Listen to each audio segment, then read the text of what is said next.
Hello everyone, how are you? Hope all of you are doing good and your preparation for AFM is going good. So since I have promised you that I will be doing 2020 March paper for AFM, so here I am. So I'm not starting with question 1, I'm starting with question 2 of your AFM March 2020 paper, and you can also download this paper. The link will be given in my description below, so you can go and get the paper, right? And let me give you a brief what is question 2 about. Question 2 comes in section B and is for 25 marks, and this question is about exchange rate, right? It's about exchange rate risk. I'm starting with this because this is a standard question and this is the most easiest question to attempt. So I thought of starting with this question, this paper with this fresh question before I go to the other two questions, because this is the easiest question in any paper. Exchange rate risk is always the easiest question because it has a standard format, right? So let's start.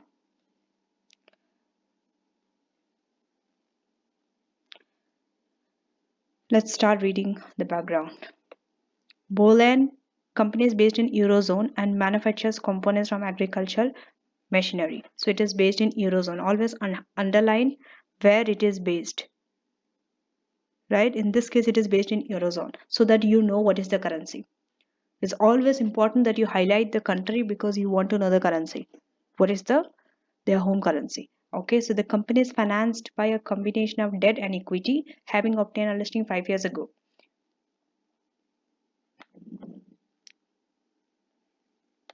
In addition to the founders' equity stake, the shareholders consist of pension funds and other institutional investors. Until recently, sales have been generated exclusively within the Eurozone area, but the directors are keen to expand and have identified North America as a key export market. And the company recently completed its first sale to a customer based in US, although payment will not be received for another 6 months. So first customer is in US, right? So this is a foreign receipt. Now let's go to the hedging policy and the key stakeholders, right? So at the recent board meeting, the company's finance director argued that the expansion into the foreign markets creates the need for a formal hedging policy, and the shareholder value would be enhanced if this policy was communicated to the other company's stakeholders, to the company's other stakeholders. However, the chief executive disagreed with the finance director on the following grounds. So there's a conflict of interest between the executive chief, the CEO, and the finance director. Finance director is saying that you have to hedge because it enhances the shareholder value, whereas the executive officer, the chief executive officer, is saying no, it does not. Right? So first, right, existing shareholders are already well diversified and would therefore not benefit from additional risk reduction hedging strategies. Right?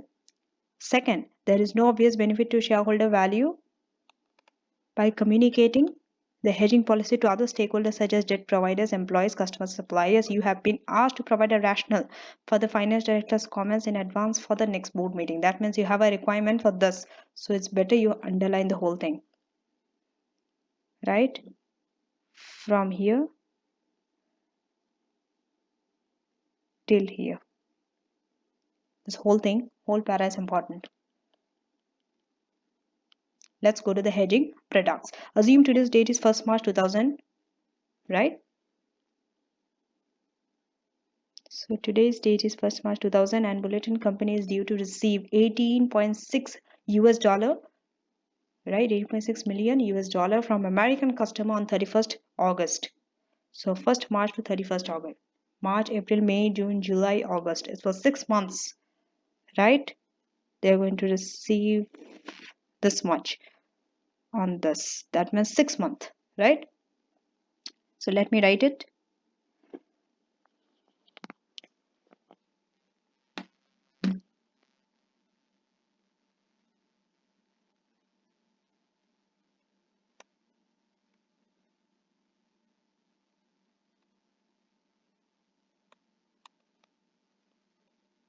right? 6 month receipt, just write it somewhere. So 6 month foreign receipt, right? Because you have to first, whenever you get a question on hedging, right? Hedging foreign exchange, always mark whether it's a receipt or a payment, because then your actions will change. What you have to do in the future, what you have to do in the option will change, whether it's a receipt, foreign currency receipt, or foreign currency payment. Always mark it, right? Always have a habit of writing it, even if it's written to receive, because all the time when you're doing, you cannot go and check in your paragraphs, right? Or you cannot look for the sentences where it's payment or receipt. You might forget. Always write it somewhere, right? So the finance director is keen to minimize the exposure to foreign exchange risk and has identified three foreign contract, exchange traded futures, and options as a way of achieving these objectives. So that means there are three which hedging methods which you have to use, right? The forward, the future, and the option. So you have seen even in the specimen paper of AFM, we did the same type of question where we have been given forward, future, and option. So you cannot escape. You have to know all this. Now let's go to the exchange rates. The exchange rate has been given spot and the 6 months forward, right? Always, whenever you are given a spot, forward, future, option, whatever you are given, always see this. The important thing is this, which many of you overlook. Like you don't pay so much of attention to this. I will tell you why, right? Where the trick is in this question. You have to see it is quoted as what? Is it euro per 1 US dollar or US dollar per 1 euro? It's very important that you see what it is quoted as. Always underline that. Whether it's future, whether it's spot, whether it's forward, whether it's option, whatever it is, always see what it is quoted as is very, very important. Very, very important, because your exchange rate, the way you are going to convert depends on that. What you are going to do, in which rate you are going to use in the forward, right? Are you going to buy or sell future? Are you going to buy or sell options? All depends on how it is quoted. Once you know how it is quoted, you will be able to take all the actions, right? I will teach you, so don't worry. Spot has been given and 6 months forward is given. Okay, relax. Now let's go to the future. Contract size, again underline contract size, always underline contract size, right? And always see in which currency the contract is. This is in euros and the exercise price is quoted, again very important, you cannot miss this. Exercise price is quoted as, right? Now just stop here and see the difference between the spot and the forward and the future. Just see how it is quoted. This one is, okay, wait.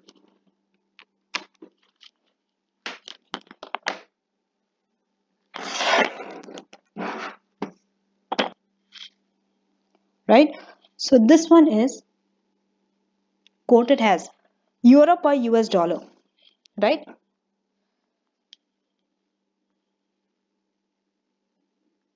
Euro per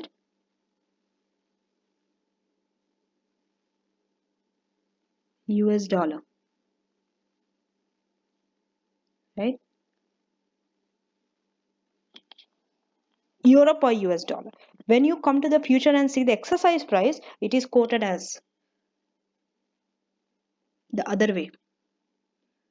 US dollar per 1 euro, right? Can you see the difference?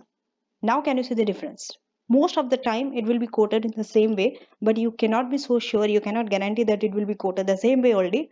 This is why I told you always highlight, because if you don't pay attention here, right, the rates which you will be using will be completely different, which will make your answer different, which will make your recommendations different.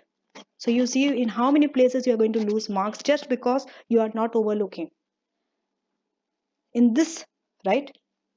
This is quoted, the spot and the forward is quoted as euro per US dollar, while the future and the option right, is quoted as US dollar per 1 euro. So it's different. Okay, exercise price has been given March, June, September. You have to pick which one to use. Now let's go to the options. So currency options, the contract size is same.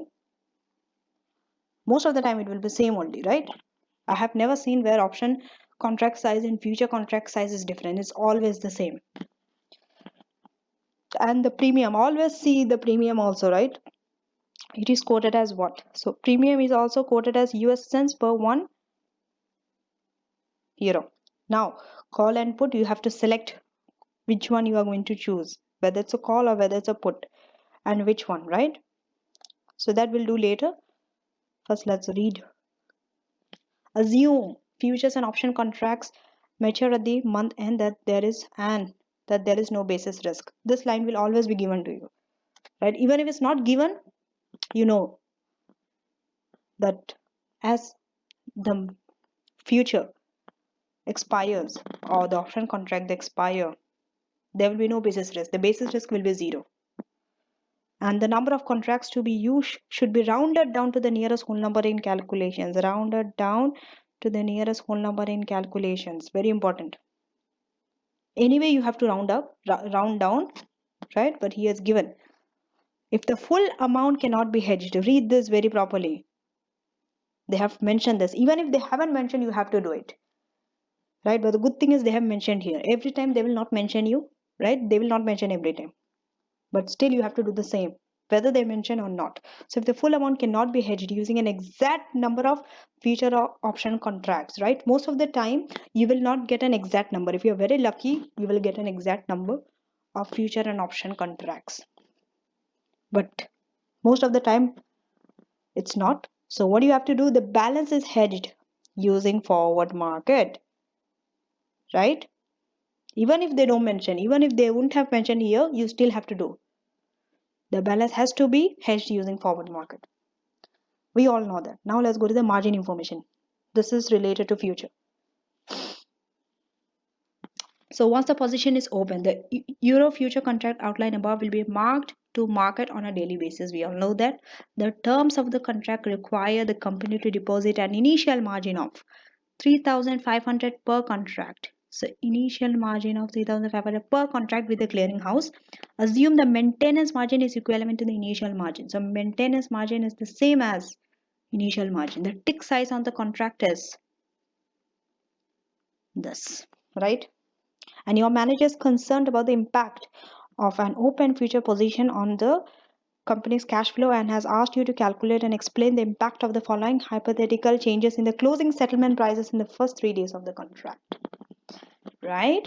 So these are the closing settlement prices. It is US dollar per 1 euro. Settlement price has been given 1st, 2nd and 3rd March. Now let's see what are the requirements, right? It's better, right? It's advisable. I recommend please read the requirements first and then read. I have done the other way, right? But you read the requirements and then you go and read the case study in detail, right?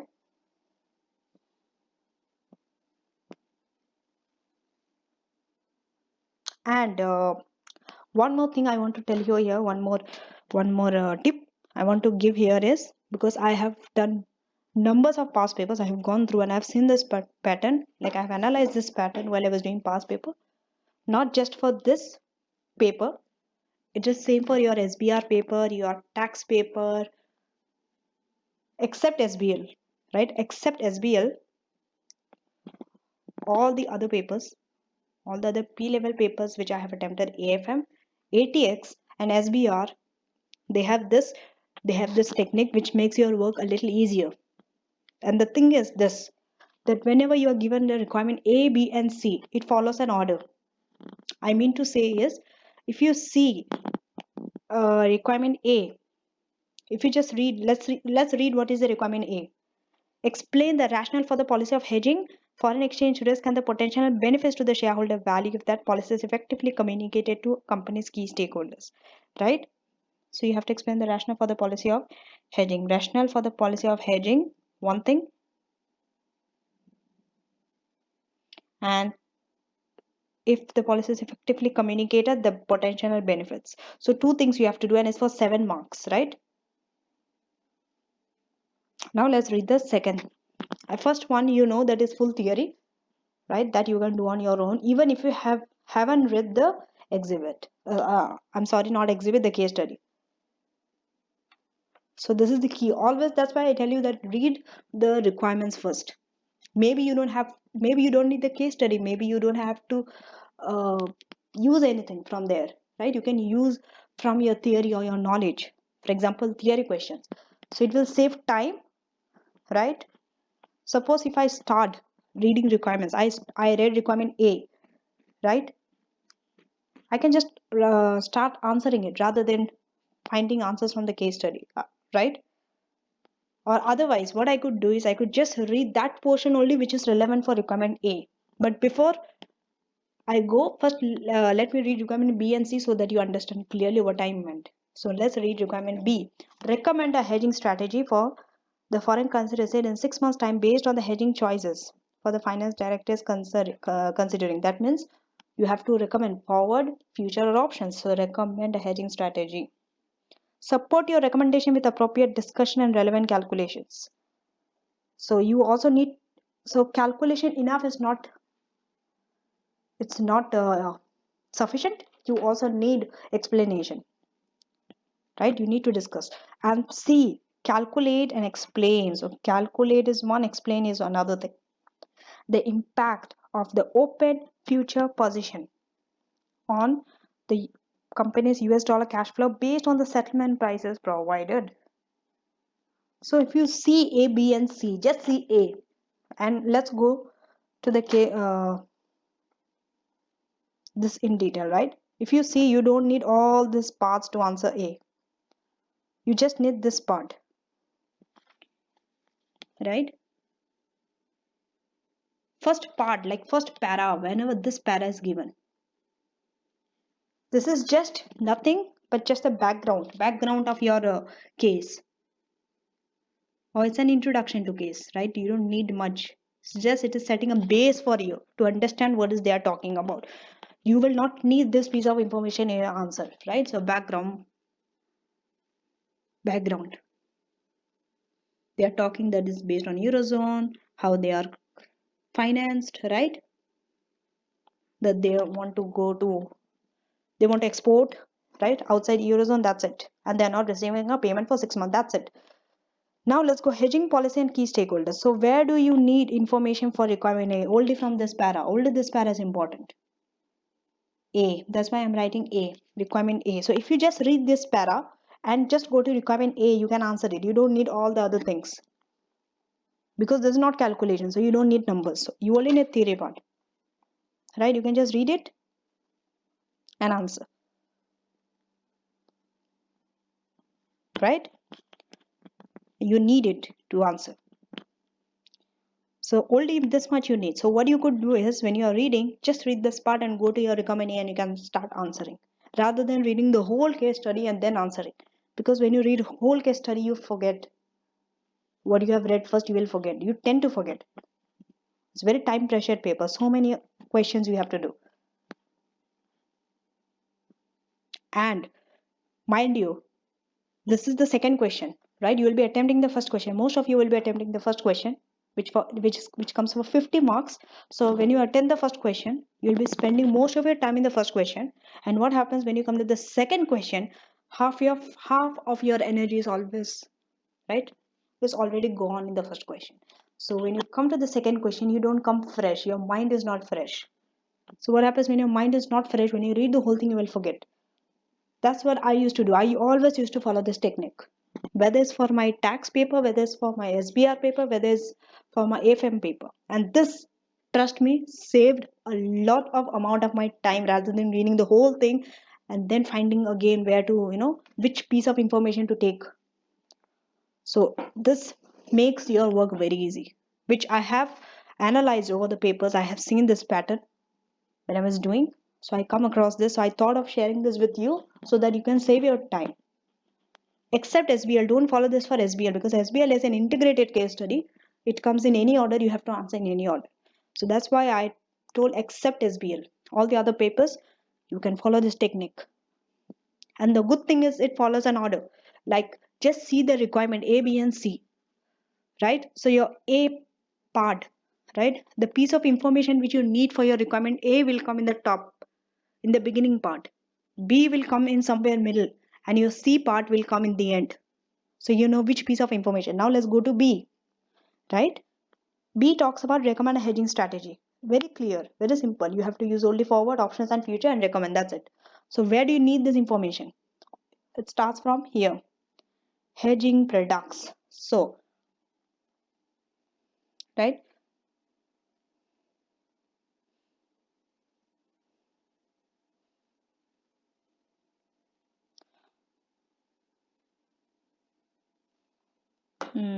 Wait, let me.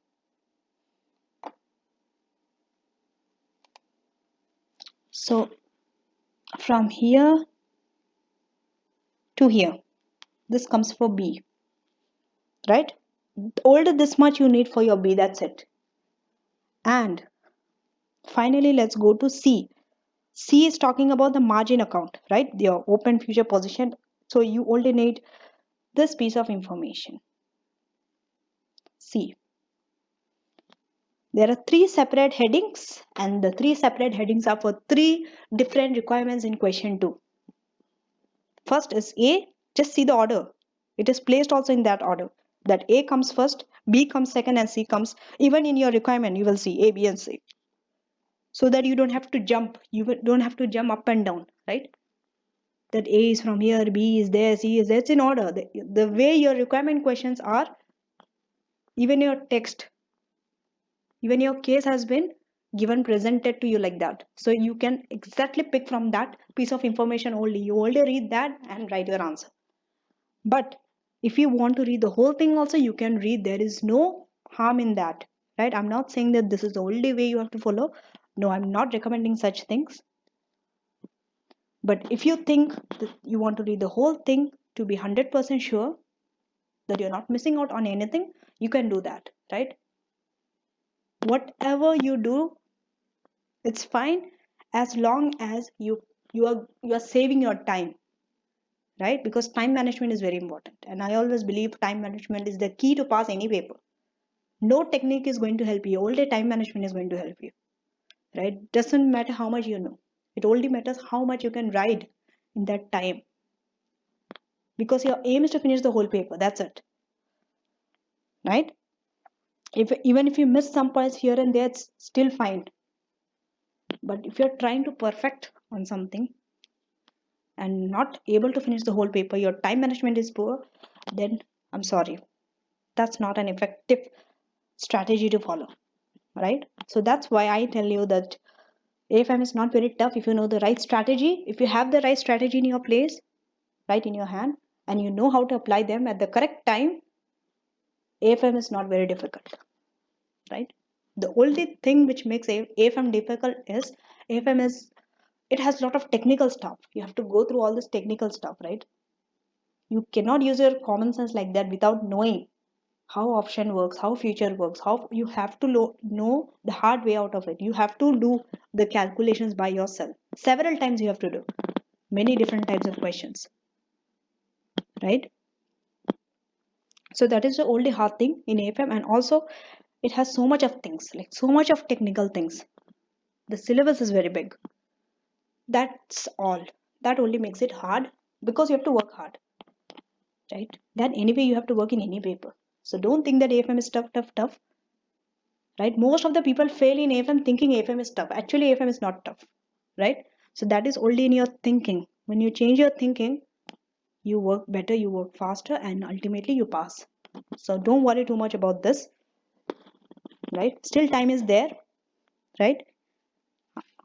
Even if your preparation has not been so good, but at least in this last few days, last 1 week or last 10 days, follow these techniques, go through this at least one or two past paper, or just check one or two videos of mine where I have explained, right? I'll be explaining March 2020, and I've explained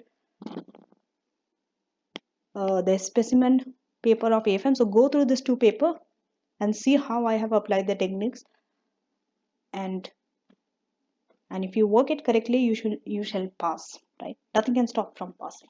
Nothing can stop you. Trust me on this, right? So now let's go. So you can do this, right?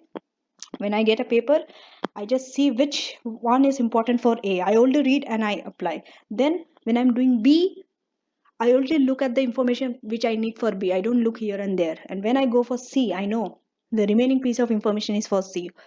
When I do this process, this way of taking information, what happens is my mind stays alert, it stays focused in one thing, right? And I can write my answer very fast because I exactly know what piece of information where to take. It gives you that motivation, you feel confident because you know that you are taking the right thing. But if you are using the whole finding here, there, it's time consuming, according to me, right? But anyway, you can read part by part and answer a whole thing. But the only thing I want to tell you is that this is the way it is presented, so it makes your work very easy, right? A, B and C. So that's it. Now let's go to A, right? A is the theory part, right? So still it is for 7 marks. 7 marks is not a small thing. Most of you, we always given, especially for risk management, right? We always give so much of priority to the calculations, right? Thinking that if we know the calculation of options, if we know how to calculate options, futures and forward, money market or swap, right, we will pass. Like becoming overconfident and leaving the theory part, don't do that. You should never leave the theory part. Again, I'm warning you, should never leave the theory part, right? Let me tell you this. Some of you are very good in calculations, right? You are very fast, you are very quick, you are very excellent, like outstanding, right? But what happens is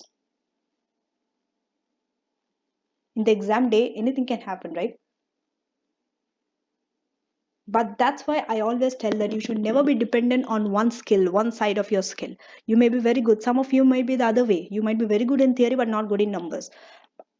But for me, a wise person is the one who knows both, right?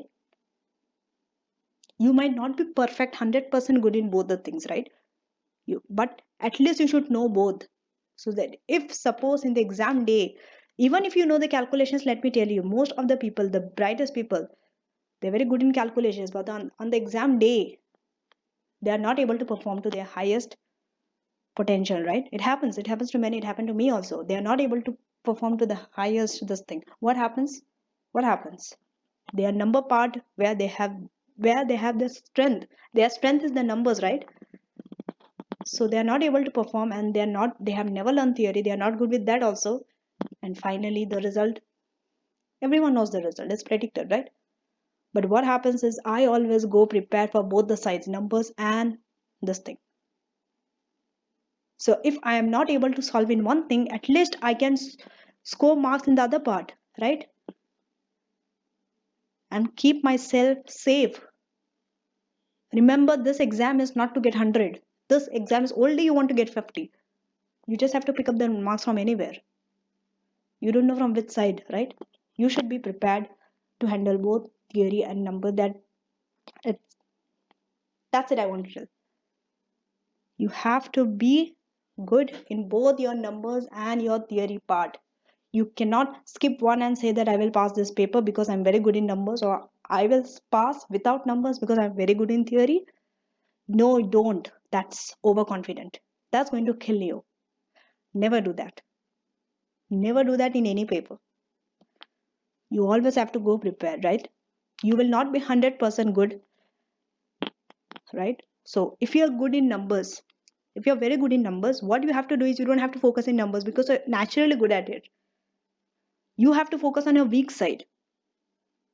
At least you have to be good, at least 50% or 70%. You have to be good with your theory. It have to balance somehow. Because if you're 100% good in calculation and you're 0%, you're very poor in your theory, it will not help you, right? But if you're, let's say, 90 to 80% you're good in calculations, right?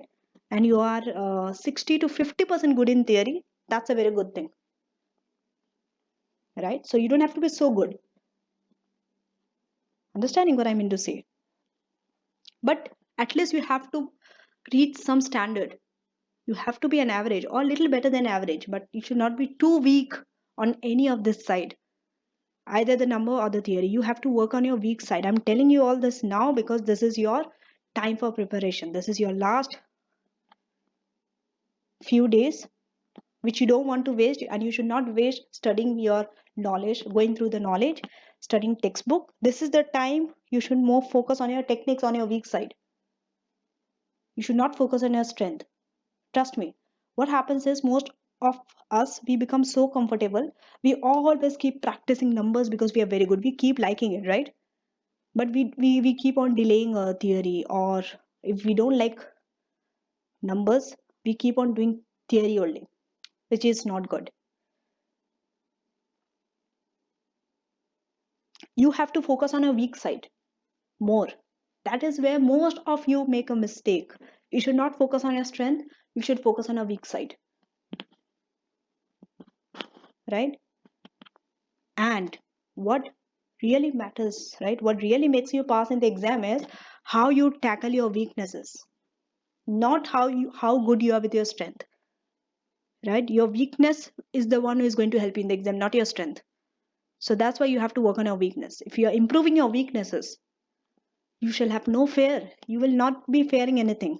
Naturally, you will be confident in your answer the way you write. You see this. You yourself can see the result. Once you write, try this. So always work on your weakness, not your strength. Your strength will anyway help you. You anyway we can do it, even if you don't practice so much. If you're bad in theory, spend more time in practicing theory. If you're weak in numbers, calculations, spend more time in preparing calculations. But does not mean that you have to forget one thing or completely just give 100% of your time to one thing. No, your time have to be balanced between both of those things, right? I'm sorry for such long advices and explanations, but it's important, it's very needed, because most of you ask me this question that is it a number question, is it number crunching paper, or is it a theory paper, or is it a combination of both, right? So that's why it's for all of those people. So I thought of sharing this. Okay, now let's go to part A. We are going to solve this paper. Okay, explain the rationale for the policy of hedging. Okay, so you have to say what are the reasons for hedging, and also you have to say the benefit of effectively communicating this hedging strategy, right? So the answer is here. Let's go. And when you see the answer, just see the two things, the two important things, right? The requirement has there are two requirements in A. One is the reasons and the other one is communication. So that's why your answer, when you write also, you have to divide into two headings, two subheadings. This is a key. Okay, because you will get 1 mark for this and the other mark for this. You will get marks for writing subheadings, right? Now let's read the first part, rationale for hedging policy. Even under rationale for hedging policy, they have divided into many paragraphs. Don't write everything in one paragraph. Please avoid that technique, right? I have seen 10-20 lines in under one paragraph only. Trying to explain all the points under one paragraph, not a good strategy. Avoid. Just say this and this and this. 3 paras. First one 4 lines, second one 3 lines, third one 3 lines. 5 line is the maximum. Don't write more than 5 lines, right? Sometimes your one paragraph could be just 1 line. Just it could be 1 line. So don't panic thinking that I'm not getting more points to write, so I have to write more. No, nothing like that. It can be 1 line also. It's perfectly all right. So there are 3, right? So 3 means you can assume that there are 3 points. Now let's go to the first paragraph. Okay, so within the framework of Modigliani and Miller, within the framework, now you can see that they are mentioning a framework, right? So you have to know what is this framework. That means you have done your study part, you're good in your knowledge part, right? This is why you have to work in your theory part, because if you haven't worked, how will you answer this? How will you refer? You cannot refer to a framework if you haven't gone through that framework. So, and this framework is very important in hedging strategy, theory, right? So make sure that you go through this theory, because this theory is not only in the cost of capital, but not in WACC, but it is also related to your hedging strategy. Most of the time it is linked. So go through this theory. Okay, so the company CEO is correct in stating that the company's hedging policy is irrelevant. So this is the first statement.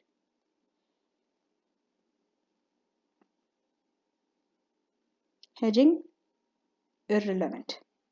Can you see that they are not beating around the bush? Directly they are going to that statement from the line. They are directly saying, they have picked a line from the case study and they are directly going through that. So you have to be very specific to the point, right? Time is limited, right? So CEO is correct in stating company's hedging policy is irrelevant. Now we'll see why it is irrelevant. Okay, so in a word, because CEO is the one who told hedging is not important, it will not increase shareholder value. So now you are saying that it's correct. Now let's see why. Okay, so in a world without transaction or agency cost, and where the markets are efficient and information symmetrical, hedging creates no value if shareholders are well diversified, right? This has been repeated. You can actually copy, like memorize this line or write it somewhere, right? Most of the time when a question comes, give reasons for hedging, right? Hedging will not increase shareholder value. This type of question I have seen before also. So what you can do is you can copy paste, right? You can memorize this line, so you can write this somewhere so that you can use it, right? It has been same answer which has been repeated again and again. That means no transaction, no agency cost, market efficient, information is symmetrical. That in that condition, hedging will not create any value for the shareholder. Okay, so hedging creates no value if shareholders are well diversified. All the time, don't think that hedging is good. You should hedge, right? You cannot recommend always that hedging is good. You should recommend. You should see whether the shareholders are well diversified or not. If they are not, then you can hedge. But if they are well diversified, and if you are recommending them to hedge, it will not increase their value. Okay, so shareholder value may even be destroyed if the cost associated with hedging cost of hedging exceed the benefits. Let's go to the second paragraph. However, in the real world where the market imperfections exist, right? So now they are coming into the real world where they are saying that actually such condition does not exist. Market imperfections exist in the real world. Can you just see the logic? They are going from the first to the second, how they are building up. They could have write this paragraph, the second paragraph in the first, and first paragraph in the second paragraph. It would make no sense because there's no logic. First you are saying that the market is imperfect. First you always have to start with an ideal market position. Market is perfect, market is efficient. You should always start with that. Then only you can talk about market imperfections, right? That has to be your second paragraph. Don't go and say first that market imperfections exist and then go and say market is efficient. No. So however, in the real world where market imperfections exist, including the transaction cost of bankruptcy and other types of financial distress, right? So bankruptcy they're talking about financial distress. You have to mention these things in your answer when you're talking about market imperfection, right? These are the keywords. These things has to be there in your answer. Hedging protects shareholder value. So they are saying if market is imperfect that time, hedging will protect shareholder value. Hedging protects shareholder value if market is imperfect, right? Market imperfections exist. By avoiding the distress costs associated with potentially devastating foreign exchange fluctuations. You can see that foreign exchange fluctuations, right? So in that condition, there will be a financial distress cost. So how can you avoid the distress cost? By hedging. Now let's go and see what is the third paragraph talking about. Hedging, active hedging may also benefit debt holders. You have to talk about debt holders because they have told the benefits, right? You have to the other stakeholder. There have been many stakeholders. Okay. So active hedging may also benefit debt holders. How? By reducing agency cost of debt. By reducing agency cost of debt, there are also agency cost of debt. When you are going through your theory, all these are there in your textbook, so you don't have to worry. You don't have to panic that where will I get such information. All these are there in your textbook, right? You just have to open that book, go through the textbook, that's it, and keep writing. So it will reduce agency cost. Okay, a clearly defined hedging policy acts as a signaling tool between shareholders and debt holders. In this sense, hedging allows for higher leverage and a lower cost of debt and reduces the need for restrictive covenant. Yes, if you're having a hedging in place, by the way, how will it reduce the restrictive covenant? If you're having hedging, right, a bank knows that you have a system in place to protect your financial risk, to protect your foreign exchange risk.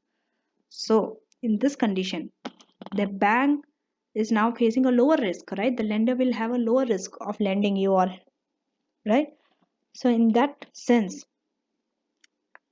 the bank will reduce the restrictive covenant also, because they know that you have the strategy, you have the policy of hedging in a place. So that's why cost of debt will be lower. Also, your restrictive covenant will be reduced, right?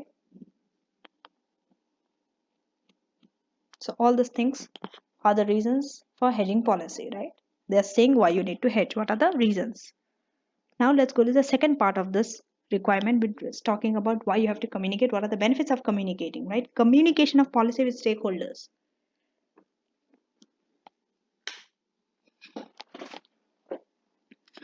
And by the way, the answers here is usually longer than the answer which you are expected to write.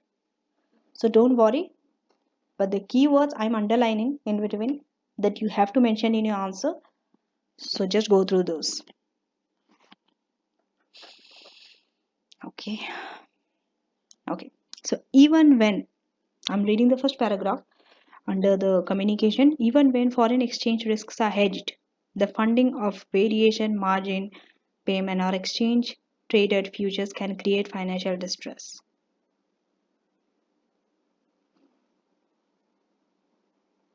So even risk are hedged,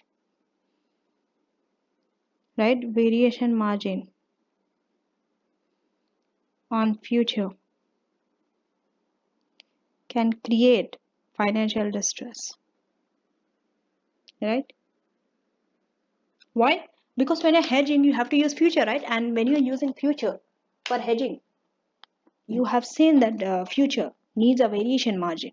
You have to keep on paying in the margin account, right? So it can create financial distress, right? So a well communicated hedging strategy allows debt holders to make informed decisions about the company's ability to service its debt. So when you're having a communication, right? Communicating the hedging strategy with the bank, they know the debt providers, they are aware now, right? They know about the company, their ability to service service the debt. So it is securing, right? They are getting a security, right? Now let's go to the second para. Agency cost and the risk of the financial distress also impact the expected wealth of employees who, unlike shareholders, may not enjoy the risk reduction benefits of a diversified portfolio. This is very important.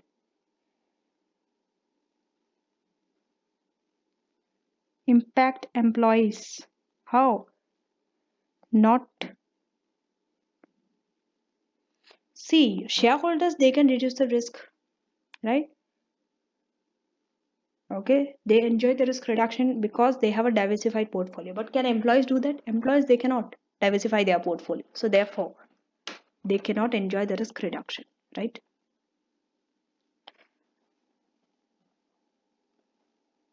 And in the paragraph, they have talked about employees. So you have in your answer, you have to talk about employees. It's not only about shareholder. It's about stakeholders, right? This is stakeholders. Don't only mention about shareholders, by the way. Most of you only mention about shareholders. Stakeholders means it includes your customers, it includes your employees, it includes your debt holders, shareholders, all those things you have to talk about in different paragraphs. So, okay. So a consistent hedging policy reduces the risk faced by employees, right? So if there's a consistent hedging, what happens? The risk is reduced for the employees, which may serve to benefit the company in a form of motivational and productivity improvement. So if the risk which employees are facing is reduced, what happens? In that company, the employee will perform better because they are feeling themselves more safe, right? So they will be motivated, right? They will be more productive, which ultimately is going to help the company only, because a motivated workforce will help the company to grow. Now let's go to the third paragraph. They are talking about customers and suppliers here. So the third customer here is the third and the fourth, the customer and the supplier they're talking about. They have a claim on a company which creates shareholder value, but are conditional upon the company's survival. So customer and supplier, they are conditional upon the survival of the company. So, right? Suppliers may invest in production system which create value in a form of lower cost. And customer, this claims, right, reflect promises of quality and after sales service levels which enable the company to charge higher prices, right? So the company promises them of a quality and after sales service level, therefore they can charge higher prices from the customer. So in both cases, shareholder value is created as long as the customers and suppliers believe their claims will be honored. One way of achieving this is by implementing a hedging strategy and communicating it to stakeholders. And finally, in conclusion, right? So this last para, they talk about conclusion. Management should attempt to communicate the principles underlying its hedging strategy and the benefits to shareholder value in a form of reduced agency and distress cost. So they are saying they should attempt to communicate. That is the conclusion, final conclusion. You have to give your conclusion. You can say whether they have to attempt to communicate or no. It's up to you, right? And in this condition, I recommend, right, that it's better that you choose yes, you should attempt to communicate, because that is the best thing, right? Most of you would write no, it's better not to communicate. Okay, you can write it, but then make sure that you have the points to justify it, because it's very harder to justify why you should not communicate, right? Even if it's on your choice, but still it should be something which is reasonable and sensible, right? So if you are saying that you should not attempt to communicate, then you should justify why. You will get points, but it's more harder to come up with many points. Maybe 1 or 2 points you can get. You can say that it's costly, right? If you are saying that you should not attempt, you can say it's a cost. There's a cost, right, to communicate and all. So that you can talk about, right? And finally, in this way, stakeholders can make informed decisions about the potential risk and impact on their expected wealth. So if it is communicated, the stakeholders can now make informed decisions. right? Now let's go to B. I have finished A. B is, right? B, what you have to do is you have to use forward, you have to use futures and options. So first we'll use forward, right? 6 month forward. And 6 month forward, right? And the receipt is 18.6 US dollar million, right? 18.6 million, yes. And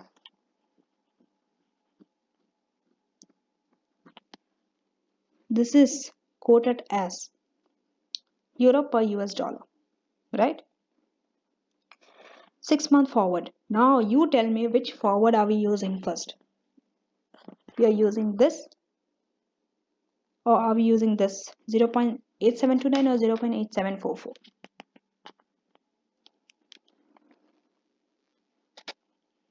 Okay. We are receiving in what? We are receiving US dollar. US is a foreign currency, right? US dollar. What we have to do?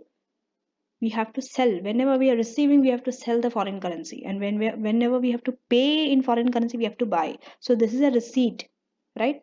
Let me write it here for you. Receipt. So if it's a receipt, you sell. Sell. Sell the currency. Sell US dollar. Sell dollar, right?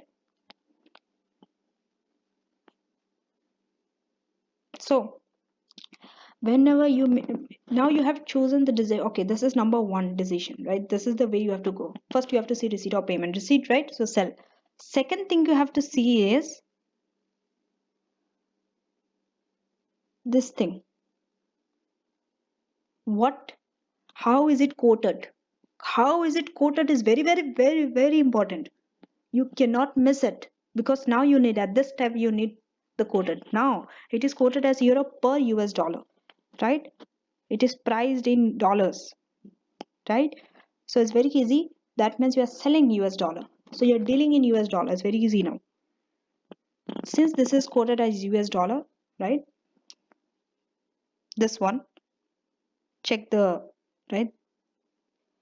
Check the currency on the right side, right? Your right side currency will decide which rate you have to take. So since this is in US dollar and also you are selling US dollar. So you are selling US dollar means the bank is buying US dollar from you. Bank will choose this rate, the lower rate, always. So that means the rate is, right, 0.8729. Now you see why you need that quoted thing. So this is the rate you have to choose, 0.8729. You are selling US dollar, but the bank is buying. So always you have to see from the banks. This I have explained before also. But still briefly I want to explain again for you to refresh your memory, right? So this is the rate. Now, third thing, what you need to do is you have to know whether you have to multiply or you have to divide. That's very important. You have to multiply or you have to divide, right? For to do that, do this little step, right? Some of you are very quick in getting it, identifying it at an instance. What you have to do, multiply or divide. But still, for those who want the breakdown of it, how you choose which one, multiply or division, when you are in a confusion, use this little method, right? It will not take so much of time, but do it, right? So this is in US per, okay, so that means this is, I will write it here, 0.8729. This is in euros, right? This much of euro means equal to $1, right? And this amount is in also in dollar. That means it is 18.6 million in dollar. So what do you have to do to find this? You want to find in euro, and this is in different currency, right? This is in euro, this is in dollar. Cross multiply, you multiply. So now you know that you have to multiply, because this is in euro and that is in dollar. If it's in different currency, multiply. Same currency, divide. So now let's check In the answer, yes, they have multiplied here, right? See, and also you have to use this heading, forward contract. Then second, they are you going for future. You have to see your final answer has to be in euros because your home currency is in euros, right? Always, whatever your home currency is, final answer has always your future, your forward, your option. All three has to be in the same currency, and that is your home currency only. Remember this always, because I have seen many people they get confused in which currency they keep it in dollar, right? So they forget. Like some of them, some of it will be in dollars, some of it will be in euros. It's very confusion. Don't go to that confusion. Don't create that mess. From before itself, you know that all the currency under forward future option has to be in same currency. That is euro in this case because that is a home country, right? So that's why this is in euro, right? Now let's go to future. Just process one by one. Don't jump from this to this to this to this, right? Now you're done with forward, forget about forward. Go to future. Future, now you have to decide March, June, or September. This is ending in what? 31st August 2000. So that means you have to select no option, but only September is left. Because March and June you cannot select, it's expired. You already have September. That is the closest to August, the next one, right? That means this is the exercise price. Now be aware. Let me write it here.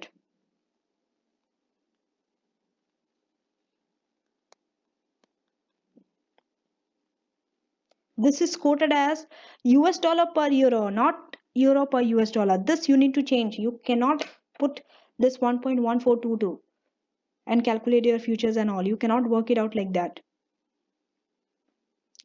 In futures, you have to know in your mind. See, you don't have to write all the steps, but in your mind, when you think about future, what all steps comes, it has to come automatically, quickly like this. First step, you have to find the closing future price. Because opening future price you know, but closing future price you have to find. To find the closing future price, right? Even your opening future price, which is this, right? Which is this, needs to be changed, needs to be converted, right? Everything has to be in the same way. If your spot and forward, right? First one, it is quoted as euro per US dollar. Everything has to be in that way. Euro per US dollar, euro per, it cannot be the other way. It cannot be in two ways. So this needs to be changed. It's very simple. If you want to change this to euro per US dollar, the other way around, just do the reciprocal of this. 1 divided by 1.1422. Always. Right? When you have to change the other way around, reciprocal. Right? 1 divided by that, and you will get it in terms of euro per US dollar. Because your spot is US dollar per euro. I'm sorry, it's euro per US dollar. The other thing you can do is either you can do it this way or either you can change their spot,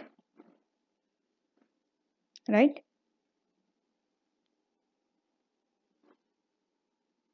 This one, this rate, of course, is very, because your forward is this, so even your spot will be that rate. It cannot be 0.8711. If you are choosing a rate for the forward on the left side, the spot also will be on the left side only. Otherwise, what you can do? Oh no, you anyway have to change here. Just change, don't change both your spot and your future. Keep one the same and only one you have to change, right? Only one you have to change.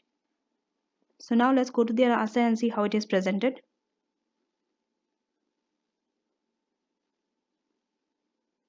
Right? Calculation of future price. Future. Spot rate. So what they have done is,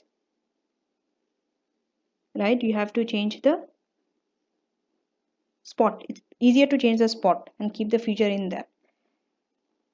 because because your option is also same as your future, right? Later you have to change a lot. So rather than changing everything, it's better to change spot one thing, right? Always work out which things you only have to change once, right? If you change your future, then when you come to your options also, you have to change your options also.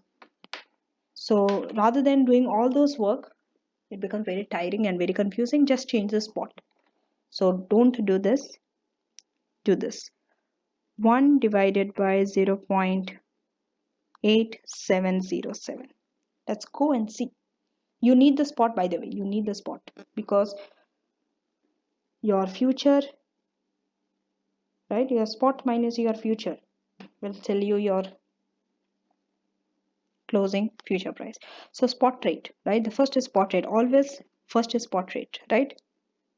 So it is 1 divided by 0.8707 and you are getting this as your spot. You have to change your spot. You directly cannot take that spot because it is quoted in the other way around.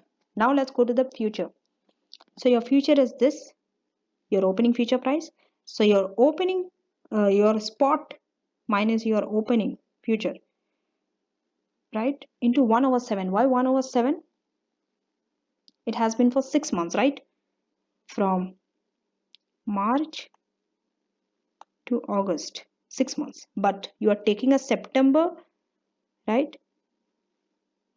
Future, you are taking, right? You are taking a future on September. So from March to September, 7 months. And from August to September, right? 1 month. It is ending on August, right? But 1 more month is there out of the 7 months. That's why it's 1 over 7, right? So this is your closing future price which you need it.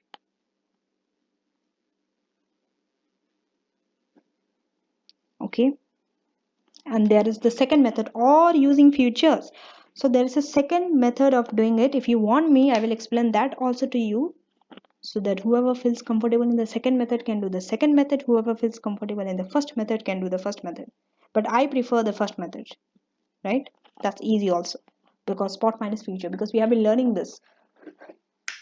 Okay, no worries. Second is,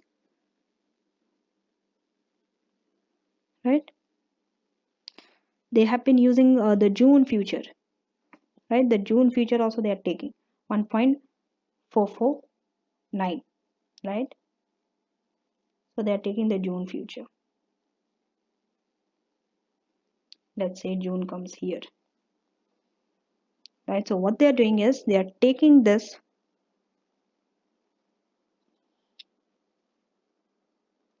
right? They are taking the September plus the difference between the September and the June, right?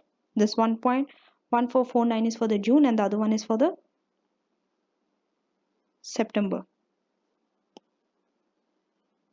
right? 1.422 is for September, so June minus September, right? And into 1 over 3. How is it 1 over 3? Because now you see it is from June, still it is for 7 months only, right? March to September it will be same. Just because you are taking June future does not mean that it will change, right?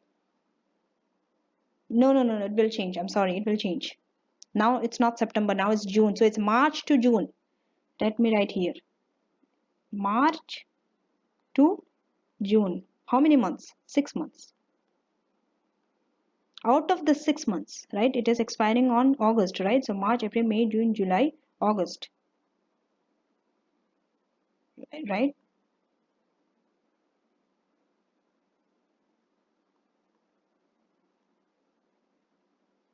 So June.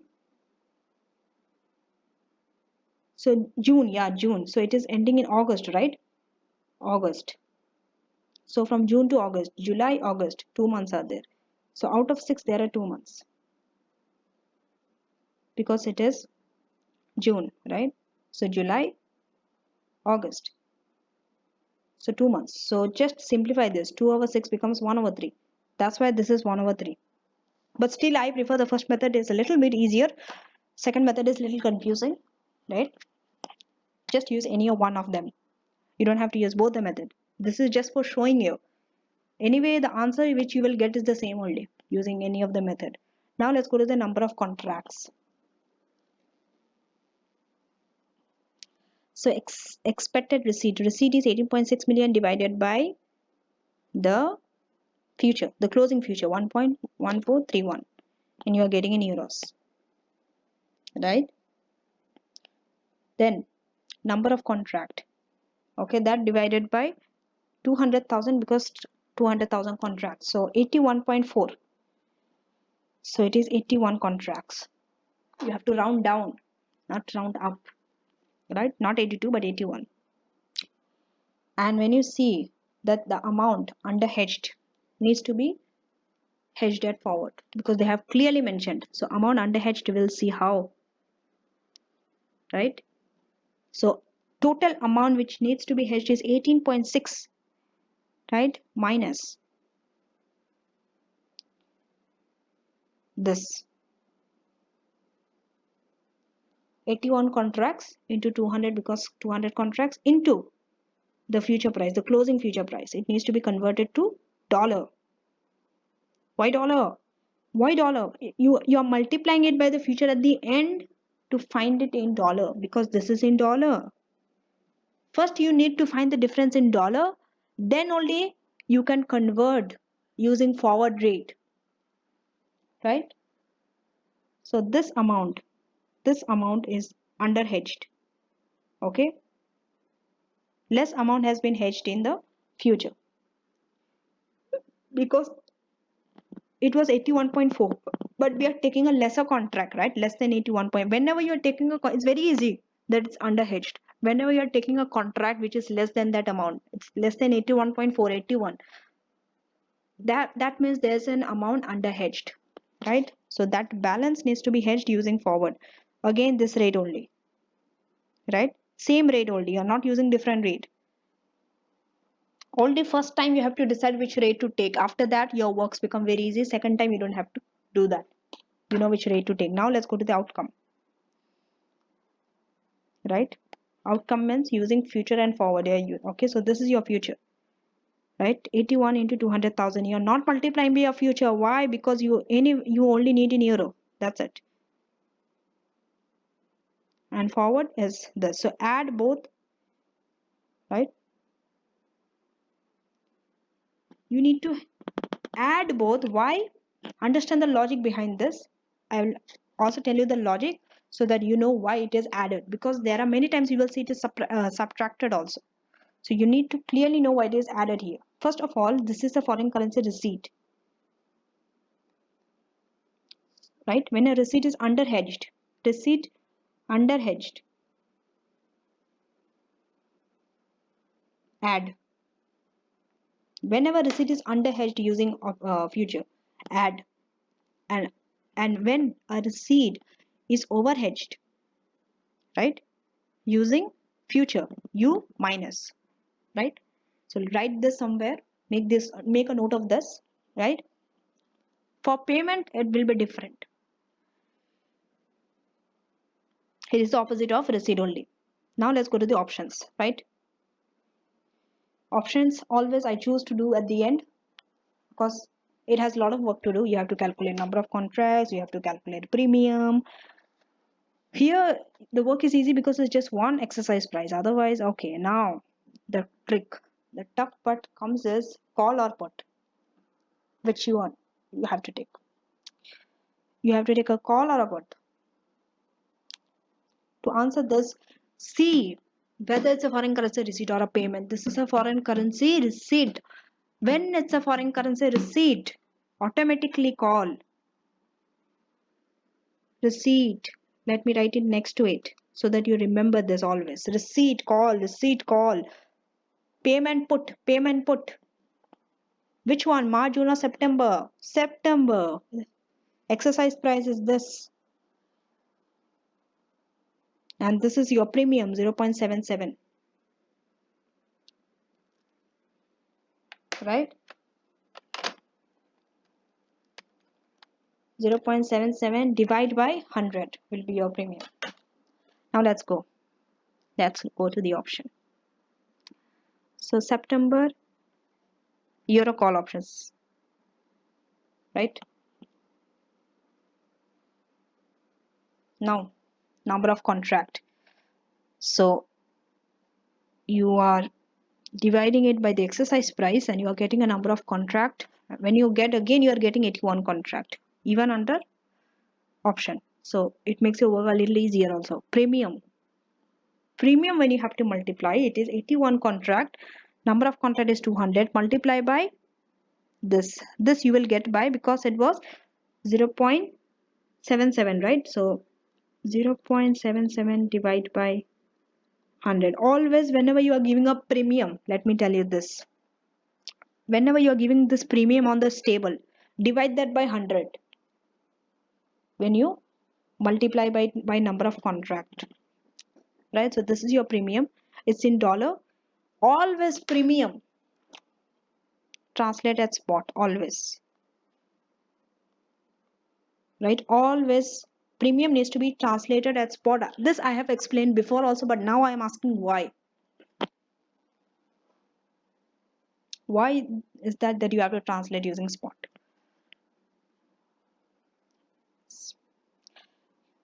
You have to translate it at using spot because premium, whether you exercise the option or not, you have to pay the premium in the beginning. You have to pay the premium in the beginning using spot rate. Therefore, right?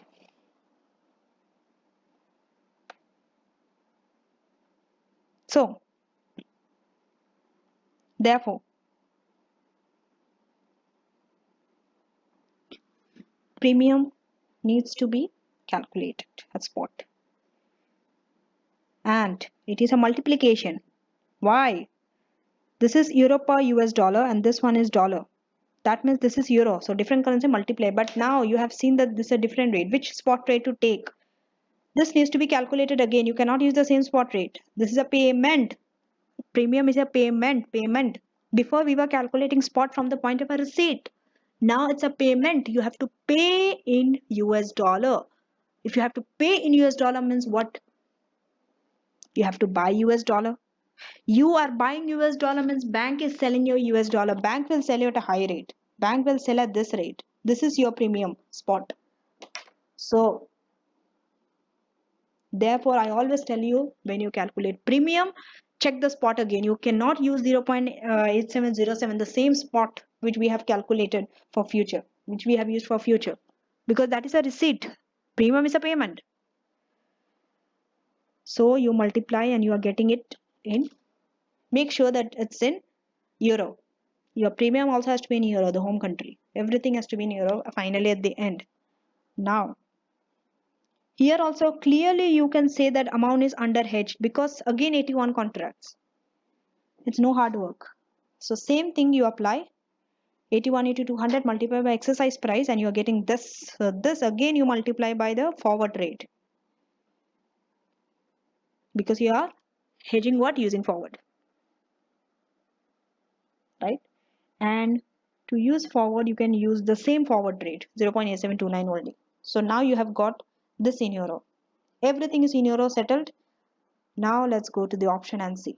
This thing, this table needs to be provided, must.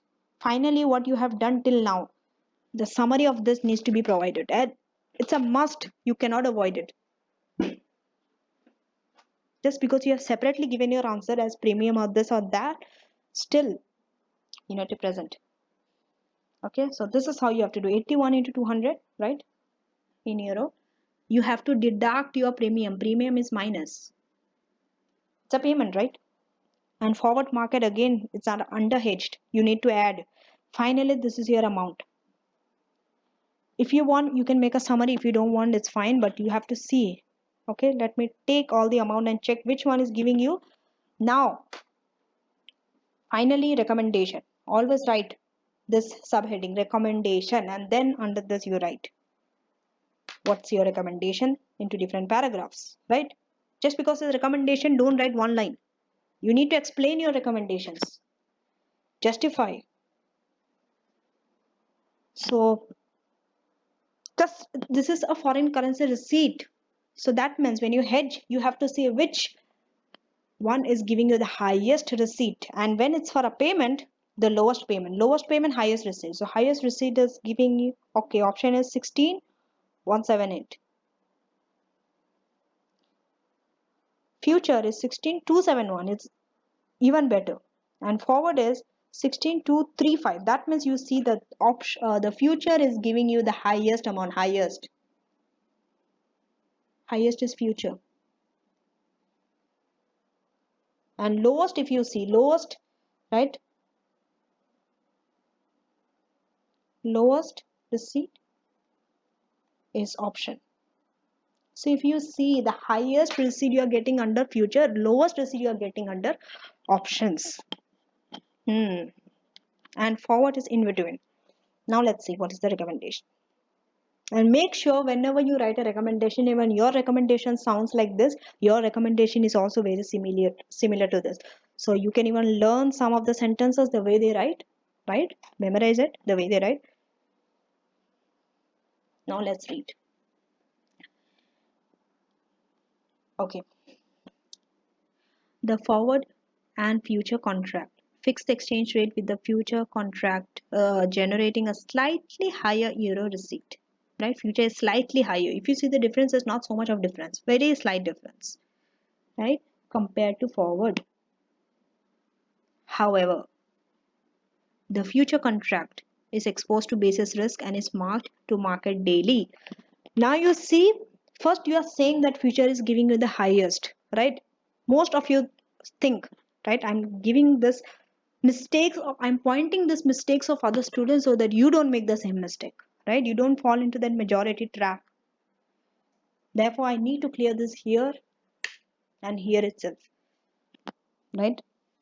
Even though it's taking a bit more time, like I haven't even reached C, right? You might be thinking that it's not very important, we know all those things, let's go to C. But no, even if you know, the thing is not that you don't know. I'm not saying you don't know, everyone knows what to do, but when it comes to practice, when it comes to following, no one follows it, no one gives a damn shit about it, right? You only realize when you fail. And the sad thing is you don't even realize why you are failing, where the mistake is. When someone is pointing to you, you try to defend yourself. No, no, no, no, I practice, I do all this. No, but yes, but these are the places where you are losing marks, right? So recommendation, most of you think, okay, I have done the calculation, so majority of marks comes there, just writing one line, I will get my marks there, so I will get full marks. So what do you recommend? Only based on financial result. You are saying that future is giving the highest receipt, so you will be writing since future is giving the highest foreign receipt, it needs to be selected, right? That's it, that's your recommendation. No, that is not all. For recommendation itself, let me tell you, 3-4 marks are given for recommendation itself, not 1 mark. Maybe out of this 3-4 marks you might get 1 mark. But to get full marks, you need to develop your answer. You have to look at other benefits and disadvantages and benefits of the derivatives, the futures, the options, the forward. You need to explain this advantages and disadvantages of forward, futures, and options in your recommendation. This is the place where you are utilizing it. Otherwise, what's the benefit of learning all those, right? What's the use of learning all the advantages and disadvantages of all the 3 methods? You are using it in your recommendation. The theory part, the qualitative features, you need to bring them out other than the financial feature, right? So just don't write this sentence that just because it is giving a highest receipt, you need to select future. Conclusion might be something else based on other factors. You need to look at other factors. You need to talk about other factors in your recommendation. Please mention. So now let's read the second line. However, right? However, this word is very important. However means they are giving a disadvantage of future. First they told that it's good under future. Now they are saying why it's not good. Future contract is exposed to basis risk, future, and mark to market daily. You need to know the features of uh, this shows that you need to know the advantages and disadvantages of the financial derivatives. And the initial margin and variation margin needs to be funded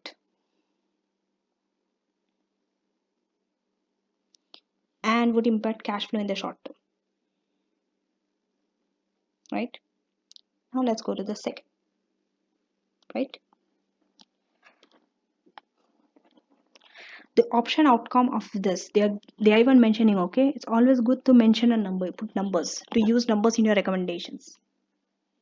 Like it is always advisable to put numbers. Okay, so the option outcome provides a worst case scenario based on the option being exercised. If the option is being exercised, it is the worst case scenario. Why? Lowest receipt. The option premium is expensive. Premium, you need to talk about this, which results in a lower receipt if the option is exercised. Unlike forward and future, however means now they are talking about the benefit. See, can you see this? They are not just talking about one thing, they are talking about both the drawbacks and the advantages. You need to talk about the advantage as well as disadvantage of each. Just one is enough.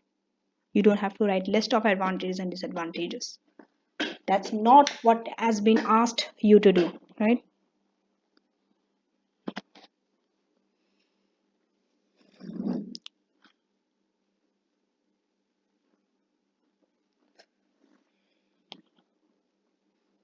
So okay, however, the option allows them to retain upside while also protecting against downside risk. This is only allowed in options, not in futures and forward. So based on the forward and the future market, the dollar is expected to strengthen and is therefore unlikely that the option would be exercised. Just forget about these lines. I have cut because they are the repetition of the first three lines. Okay, therefore I have cut. It's not important. It's just the repetition of these three lines. Therefore I have cut it. Because when I was copy pasting this on my OneNote, it was repeated again, right? So I've cut it because I don't want to create confusion. Unlikely that the option would be exercised. Okay, now dollar is expected to strengthen. Option is unlikely to be exercised. Most of you would have not understood this, what it means. How the dollar strengthen is related to option exercised or not. Okay, this also will take a few minutes, okay, for me to explain. But I feel it's very relevant. Okay, now let's take here. Let me give you a scenario. Okay, this is the thing which I do. I just put random numbers and I use it to see strengthening and weakening, how it affects. Or even you can do this. I just put one and I just use this. Okay, this simple this thing. So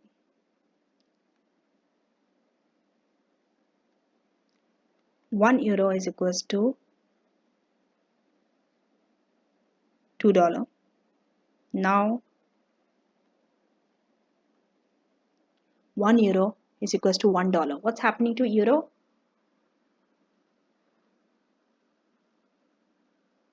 Euro is, if you see euro from euro's point of view, right? It is depreciating because before it was 2, now it's 1. It is depreciating. It's depreciating means dollar is appreciating, right? Dollar is strengthening. So dollar is, you can say appreciating, you can say strengthening against euro, right? Anything. Dollar is strengthening. Now I always I use this table till date, because I don't want to make that mistake of being 100% confident. I always put this table for me to double check, right? Even you can use it. It doesn't take so much of time. It's very useful. Okay, so let me take 10, right? $10. For example, $10. It's a dollar. I always have to take. I'm a Euro guy, so I have to take a foreign currency receipt, right? I will take small amount. I always deal with small amounts, so you don't have to take in millions to check this. So I'm taking $10, right? I'm receiving a $10. So if before, right, in this condition, number one, number two. So in first condition, $10. If it comes to euro, it will be 10 divided by 2. I will be receiving 5 euros only in the under first condition, right? $10 of good.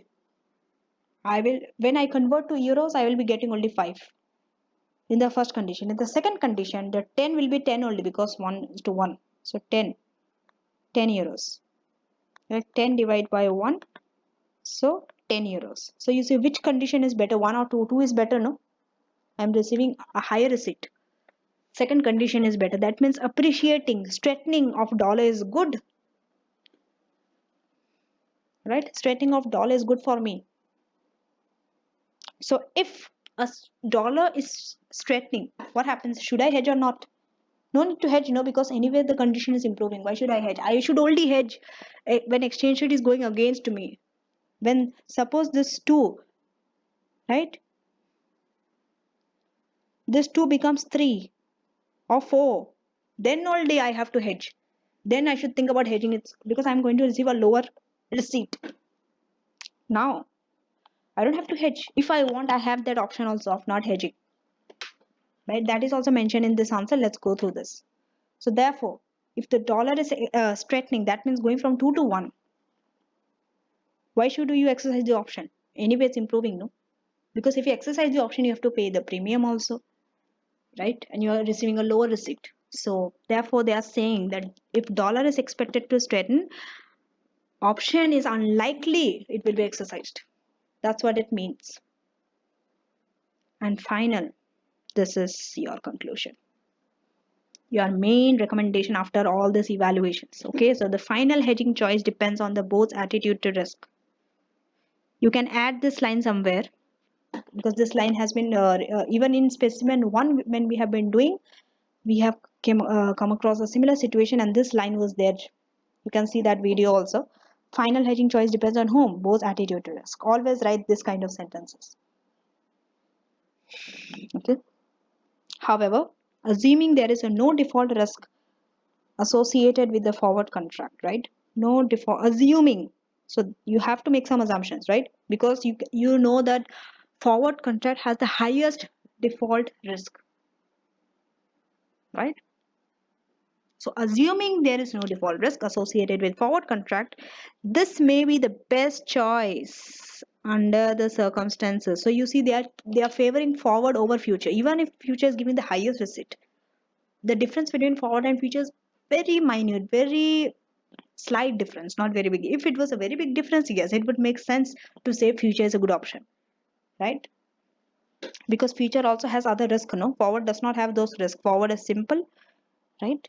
Future has margin, market to market, daily, all those stuff. The board, okay, finally, let's see what they are saying. The board may also wish to consider the possibility of not hedging, since the dollar is expected to strengthen. Just now I have showed you here. I have showed you here what's happening with the dollar. Why, if the dollar is strengthening, you don't have to hedge? That possibility is also there, right? Always do this little table when you are in confusion whether what's happening, whether it's strengthening, weakening, and all. But if you're so good, just by looking at the number, you can say strengthening or weakening, then it's fine. You can go ahead. You don't have to do this calculation. It is only for those one who are not so good, like me. I am not so good just by looking at the number to say whether it's trending or weakening. So I do this calculation. Finally, C. For C, we only need this.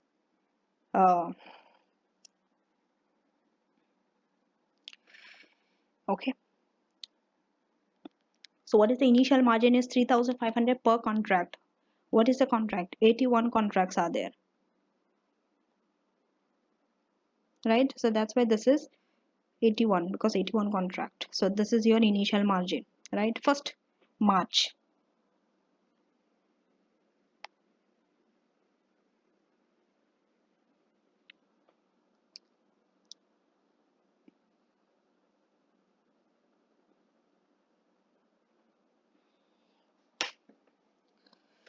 Right? What's happening to the first March? First March, okay, let's see what's on this, the future, September future. Okay, when you come to see the future, okay, you should not take the closing future price which you have calculated under future. You have to use this only, this 1.1422. I will write it somewhere here, 1.1422. The opening future price only you have to take, right? So with this, okay, first you have to know you are buying or selling in that 1.422. To check this, let's go to the future and see. Buy,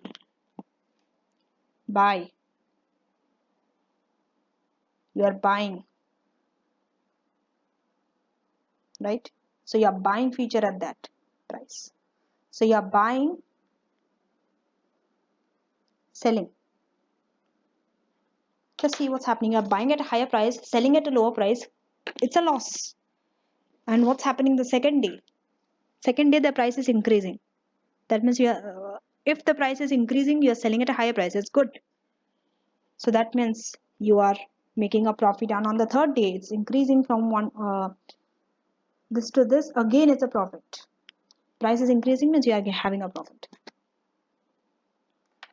So let's see. Right? First March. Right? First March what's happening, second March what's happening, third March what's happening. Always put this into different subheadings and write your workings.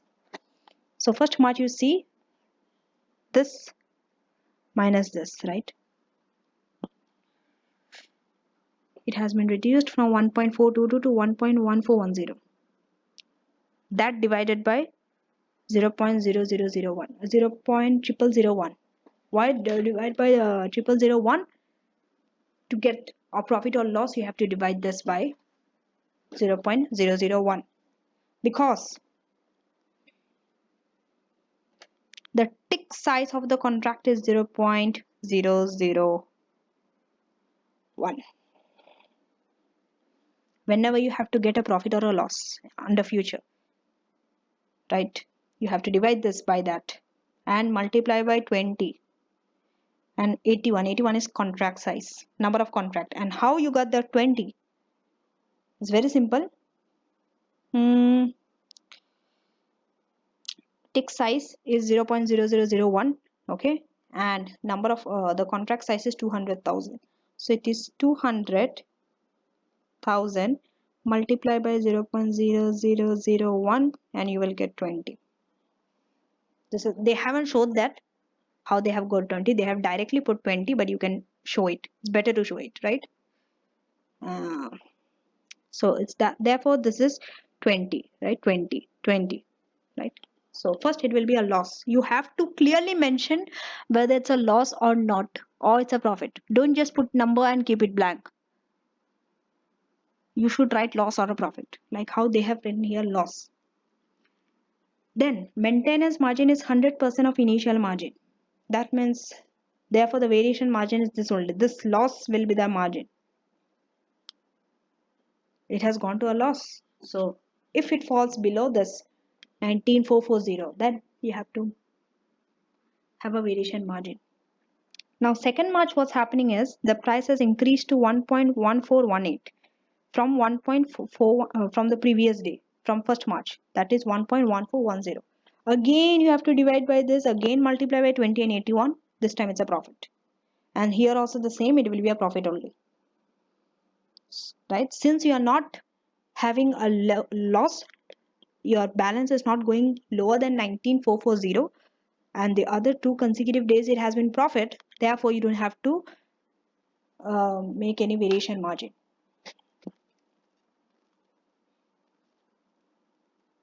So let's read the final 2 paragraphs and see what are they saying, right?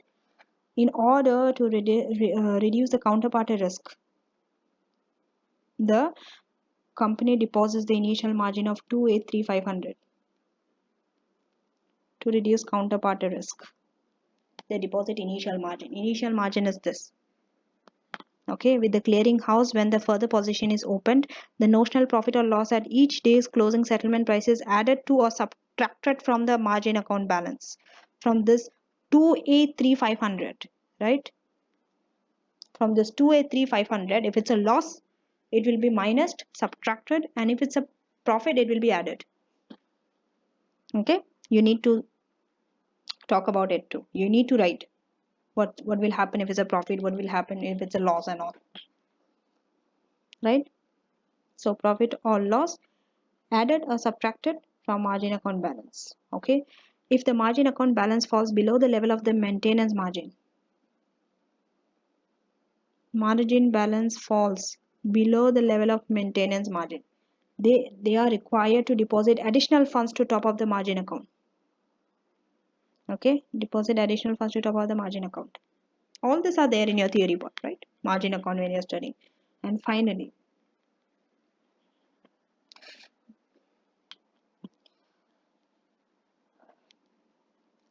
the company makes a notional loss at the end of the first day and would therefore pay a variation margin to return to the margin account to the level of specified maintenance margin. Since they make a notional profit on the subsequent 2 days, the amount in the margin account will be greater than the specified maintenance margin and no variation margin is required. Okay. Sometimes you must have seen variation margin is required, but in this case it is not required. The profit on each of those 2 days may be withdrawn in cash.